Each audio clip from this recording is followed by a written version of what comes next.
When I bring up cognitive behavioral therapy with a tinnitus patient, I can usually see the reaction before they say anything. A pause, a polite nod, sometimes a little frustration. And then they say some version of this. Dr. Garrett, my tinnitus is not psychological. The sound is real. I don't need someone telling me to relax. I need something that actually helps. And I understand that reaction completely because the name cognitive behavioral therapy makes it sound like we're saying the problem is your thinking, or that the sound is imaginary, or that if you just had a little better attitude, you'd be fine. That is not what cognitive behavioral therapy for tinnitus really is. Cognitive behavioral therapy doesn't pretend the sound isn't real. It doesn't work through positive thinking. It's not a way of saying this is all in your head. What it does is different. It helps turn down the brain's alarm response to tinnitus, the system that keeps dragging your attention back to the tinnitus itself, especially when you're trying to sleep, concentrate, or just sit in a quiet room without having to brace for the tinnitus sound. That distinction matters because the research on cognitive behavioral therapy for tinnitus is now stronger than it's ever been. I'm Dr. Layne Garrett, founder of Timpanogos Hearing and Tinnitus here in Utah. I've been treating tinnitus patients for over 20 years, and today I want to give you an honest look at what cognitive behavioral therapy really is, what the research shows, and who it's most likely to help. Before we get into the data, let's clear up what cognitive behavioral therapy for tinnitus actually is, because most people have the wrong picture. Cognitive behavioral therapy is not relaxation exercises. It's not telling you to think positive. It's not convincing you that the tinnitus is not real. Cognitive behavioral therapy for tinnitus is a structured program designed to change your relationship with the sound, and there's a critical distinction there. When tinnitus first shows up, most people do what's completely natural. They try to fight it, they focus on it, they monitor it. They start avoiding situations that seem to make the tinnitus louder. They lie awake at night waiting for it to stop. They tell themselves they can't function with the sound, that life is over, that nothing will ever work. Those thoughts and behaviors aren't weakness. They're a completely understandable response to something frightening and intrusive, but they also make tinnitus significantly worse. The more attention your brain gives to the tinnitus, the more it amplifies the tinnitus. Cognitive behavioral therapy targets that cycle directly. It works on the cognitive side, identifying and restructuring the automatic negative thoughts that keep tinnitus at the center of your attention. And it works on the behavioral side, gradually reducing the avoidance patterns and the hypervigilance that keeps your nervous system in a state of alarm about the tinnitus. Let me make that concrete, because cognitive restructuring and reducing avoidance can sound abstract until you see what it looks like in real life. A cognitive behavioral therapy exercise might start with a thought like, I'll never sleep normally again. That thought feels true, especially at 2 in the morning when the ringing is the only sound in the room. But it also triggers a cascade. Anxiety spikes, you start listening to the sound more closely, and your nervous system reads that monitoring as a confirmation that something is wrong. And then the tinnitus gets louder in your awareness as a result. Cognitive behavioral therapy doesn't tell you to pretend the sound isn't there. It helps you examine that thought, to test whether never is actually accurate, to recognize that the panic itself is amplifying your perception of the tinnitus, and to change the nighttime behaviors that keep your nervous system on high alert. Less clock watching, less lying still trying to force sleep while cataloging every fluctuation in the ringing. Gradual re-exposure to quiet environments instead of avoiding them. None of that is about attitude. It's about interrupting a loop that is genuinely making your experience with tinnitus worse. The goal isn't silence. The goal is for your brain to stop treating tinnitus as a threat, so it naturally fades into the background, the way a clock ticking in the corner eventually stops being heard. That's why this works even though tinnitus itself isn't changing necessarily. The sound may still be there, but the distress, that's very much changeable. If tinnitus has started affecting your sleep, your focus, or your ability to enjoy a normal evening without monitoring that sound, please subscribe. This channel exists to help you understand what actually works for tinnitus and what's just noise. So let's talk about the evidence. Because cognitive behavioral therapy has one of the strongest research bases of any tinnitus treatments we have. And I want to talk you through 3 things that research keeps showing because they're all important. First, cognitive behavioral therapy meaningfully reduces tinnitus. And this isn't based on just one study. A meta-analysis pooled 15 randomized control trials with over 1,000 participants and found statistically significant reductions in tinnitus distress compared to both passive and active control conditions. The effect sizes were meaningful, not marginal, and this wasn't a finding from a single research group that got replicated once and forgotten about. It's been confirmed across different populations, different delivery formats in different countries. The conclusion is consistent. Structured cognitive behavioral therapy reduces how much tinnitus disrupts people's lives.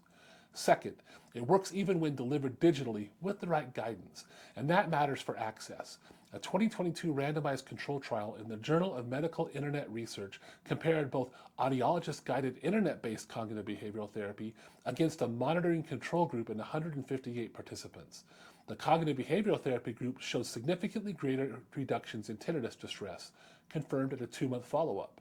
A 2024 trial out of UC Irvine tested smartphone-delivered cognitive behavioral therapy combined with sound therapy over 8 weeks and saw improvement not just in tinnitus distress, but in anxiety, depression, sleep quality, and stress. The delivery format is flexible. What matters is clinical guidance, someone helping you work through the material, not just giving you an app. Third, and this is what the newest research addresses, the benefits appear to last long term. This is the question that patients always ask, and honestly, it's the question I've asked as well. Short-term improvements in tinnitus are useful, but tinnitus is a long-term condition, and what people need to know is whether the work they put into cognitive behavioral therapy actually holds. A study published earlier this year in 2026 in JAMA Otolaryngology Head Neck Surgery followed participants for 6 years after completing an internet-based cognitive behavioral therapy program. 49 participants completed the full 6-year assessment. The reductions in tinnitus distress achieved during treatment weren't just maintained, they were stable over 6 measurement points over 6 years. The effect size at the 6-year mark was a Cohen's d of 1.0. That's large. That's not a gradual drift back to tinnitus. That's evidence that something more fundamental changed in how the brain processes and responds to the tinnitus. They also saw meaningful improvements that persisted in anxiety, depression, insomnia, and life satisfaction. Now, I want to be transparent about the limitations. This was a non-randomized follow-up trial, and only about 35% of the original people completed all 6 years of the assessment. Long-term attrition is a challenge in any research like this, and it means we interpret these findings with appropriate confidence but not certainty. But the direction of the evidence across multiple studies over many years is consistent and compelling. In other words, this is not a treatment where people feel better for just a few weeks and then slide back into the tinnitus. For many patients, the improvement holds, and that's important. What I see in our clinic tracks closely with what the research shows, though it also reveals something the studies don't always capture. Cognitive behavioral therapy works best when people understand why they're doing it. The patients who get the most out of it aren't necessarily the ones with the mildest tinnitus. They're the ones who can make the conceptual shift, who understands that suffering isn't coming from the sound itself, but from the brain's threat response to it. I've had patients with relatively quiet tinnitus who were completely disabled by it, barely sleeping, withdrawing from family, and unable to work. And I've also seen patients with loud, very measurable tinnitus who functioned well, worked full-time, traveled, social lives without problems. The difference wasn't the decibels of the tinnitus, it was the relationship to it. Cognitive behavioral therapy is the treatment that most directly addresses that relationship. What I also see is that this works better when it's part of a broader treatment plan. For most patients, it's not cognitive behavioral therapy alone. We're pairing it with properly fitted hearing aids that reduce the auditory deprivation that's driving the tinnitus activity in the brain. Sometimes we're adding bimodal neuromodulation with linear, and we're tracking outcomes with validated tools, the Tinnitus Handicap Inventory or the Tinnitus Functional Index, so we're measuring actual change, not just asking my patients, do you feel better? That combination approach is what tends to produce the most durable outcomes. The new JAMA study looked at cognitive behavioral therapy in isolation, which is valuable, but the patients I've seen do best are the ones where we're addressing multiple mechanisms of tinnitus at the same time. And this is why a proper tinnitus evaluation matters more before deciding on a treatment plan. To know whether cognitive behavioral therapy, sound therapy, hearing aids, linear, or some combination makes sense for you, you first need to understand what's actually causing the distress of the tinnitus. That's what we measure in a comprehensive tinnitus evaluation. It's not just a regular hearing test. It's a real look at what's going on with your tinnitus. So who should be thinking about cognitive behavioral therapy for tinnitus? My short answer, most people dealing with significant tinnitus distress. Not everyone needs a full cognitive behavioral therapy course. But if the tinnitus is affecting your sleep, your concentration, your relationships, or your ability to be present in your own life, that's not something to just endure. That's distress that's meaningfully treatable. The challenge is access. Traditional in-person cognitive behavioral therapy with a trained psychologist is not always available, and not all psychologists have specific training in tinnitus. The good news from the research is that guided internet-based cognitive behavioral therapy shows strong outcomes comparable to in-person delivery. That opens access considerably. What I'd push back on is going fully unsupported. The best outcomes in the research involve audiologist or clinician guidance even when the delivery is digital, someone helping you understand your tinnitus profile, monitoring your progress, and adjusting the approach when something isn't working.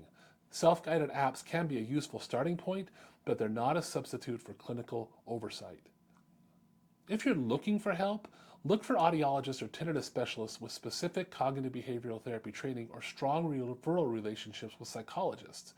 The Certificate in Tinnitus Management, or the CHTM for the American Board of Audiology, is one indicator that a clinician has advanced training in the full range of evidence-based tinnitus treatments, including how and when cognitive behavioral therapy fits into the treatment plan.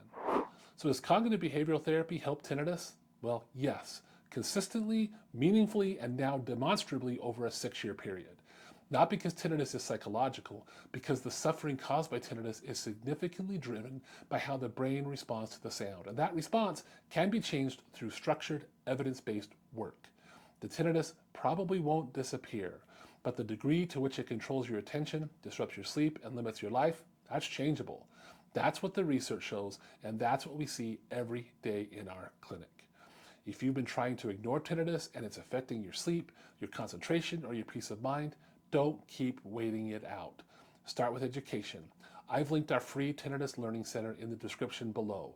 No email required, no pressure, just detailed information about evidence-based tinnitus treatments, including how cognitive behavioral therapy fits alongside everything else. And if you're here in Utah and want a full tinnitus evaluation, not just a regular hearing test, you can schedule in one of our clinics along the Wasatch Front using the link in the description.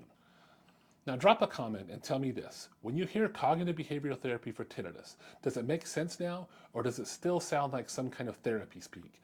I read every comment and they help me know what to cover next. Thanks for watching.